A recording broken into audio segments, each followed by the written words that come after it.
j'ai vu pour la première fois de près le journal Lansana Conté dans le bureau du président Ahmed Sékou Touré, qui était un ami. Et le président Lansana Conté est venu pour rendre compte d'une mission importante qu'il avait accomplie en dehors de nos frontières au chef de l'État. Et quand il a quitté le bureau, le président Sékou Touré m'a dit de lui, c'est la deuxième fois que je le dis publiquement, c'est le seul qui est honnête au camp Samori. J'ai une confiance totale en lui.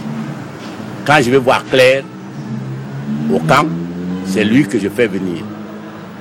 Et je tiens compte largement de ce qu'il me dit. Et il m'a parlé du président Conté, de ce qu'il m'a dit. Je déduis en résumé que Conté a été un bon soldat, un grand soldat, un héros national en tant que militaire. C'est pourquoi d'ailleurs il est passé du grade de commandant à celui de colonel en récompense à sa fidélité à la République et à la patrie. Et il faut qu'on le dise, quelles que soient par ailleurs les évolutions, mais cela demeure à son actif pour l'histoire. Et je dois le dire parce que c'est un témoignage que je tiens de la bouche de l'illustre Ahmed Sékou Touré.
Pendant que le message enregistré du colonel Diarra Traoré est diffusé sur les antennes de la radio nationale, au centre de télécommunications de Wonkifon, à la périphérie de Conakry, la capitale guinéenne, des troupes armées investissent les lieux et prennent le contrôle de toutes les communications avec l'extérieur. Et, curieusement, la déclaration de Diarra produit l'effet inverse dans le pays. Les hommes de troupes rejoignent rapidement leurs camps respectifs et se mettent en ordre pour défendre le pouvoir de Lansana Conté. La résistance s'organise aussitôt. Le colonel Diarra n'avait pas vraiment les troupes. Et au bout d'une heure de bataille, autour de la radio notamment, les forces loyalistes organisées reprennent facilement le dessus. Il est 3 heures du matin. Dans la bataille, pour couper le sifflet aux putschistes, on a fait exploser le centre émetteur. C'est donc par les ondes de l'émetteur de la gendarmerie que les appels sont lancés sur les ondes pour annoncer que le putsch a échoué. Bilan de la bataille, 18 morts et 229 blessés.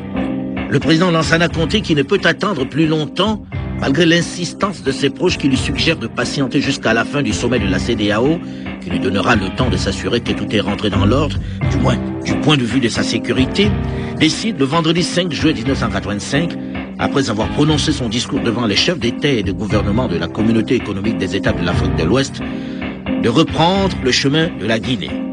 Et c'est dans un climat de pillage et de vengeance que l'armée a du mal à contenir qu'il atterrit à Conakry. C'est son appel qui va mettre un terme vers la fin de l'après-midi à ces violences qui visent essentiellement les minorités malinquées, l'ethnie du colonel Diarra Traoré. Mais avant, il a un peu soufflé sur la braise tribale et les membres de la tribu du putschiste malheureux ont subi de réelles pertes et des violences. Avec Diarra Traoré, 3 autres membres du gouvernement sont arrêtés. Le capitaine Amadou Kouyaté, le secrétaire d'État à la sécurité, le commandant Abraham Kabassan Keita, secrétaire d'État au développement rural, ancien ministre de Sékou Touré, avant de se retrouver en prison à l'époque, et Lansana Keita, le secrétaire permanent du comité militaire de redressement national, et d'autres personnalités avec eux, dont les gouverneurs des régions. À ceci, il faut ajouter quelques dignitaires du régime de Sékou Touré. La liste de ceux qui vont être arrêtés et jugés est longue. Parmi eux, beaucoup de proches de l'ancien président, dont sa femme, Adja André Touré, et 2 de ses frères, dont le tout-puissant Ismaël, et l'aîné Touré, Amara. L'heure est à ce moment-là au règlement de compte, comme l'écrit l'hebdomadaire Jeune Afrique dans les jours qui suivent. Parlant de Diarra Traoré, l'auteur du putsch, Lansana Conté dira lui-même en public « Ceux qui voudraient le défendre au nom des droits de l'homme devraient le faire très vite, parce que demain, il sera trop tard. » En effet, le procès, ou plutôt le simulacre de procès organisé pour la circonstance, démarre le 7 juillet, c'est-à-dire seulement 2 jours après la tentative de putsch manquée. Il se tient à huis clos. Il va durer jusqu'au 19 juillet 1985. 12 jours au cours desquels les condamnations vont tomber raides comme un coup près. Et les exécutions se succèdent. Diarra Traoré et de nombreux dignitaires du régime Sékou Touré, dont Siaka Touré, son neveu et ancien patron du camp Boiro, sont abattus ou pendus dans les jours qui suivent avant même de passer en jugement. La veuve du président Sékou Touré, elle aussi, va se retrouver en prison. En bref, d'après le verdict rendu public 3 ans plus tard, 175 civils et militaires ont été condamnés. 59 à des peines de mort, dont 21 par contumace. 80 peines de travaux forcés à perpétuité. À 20 ou à 15 ans assorties de confiscation de tous leurs biens.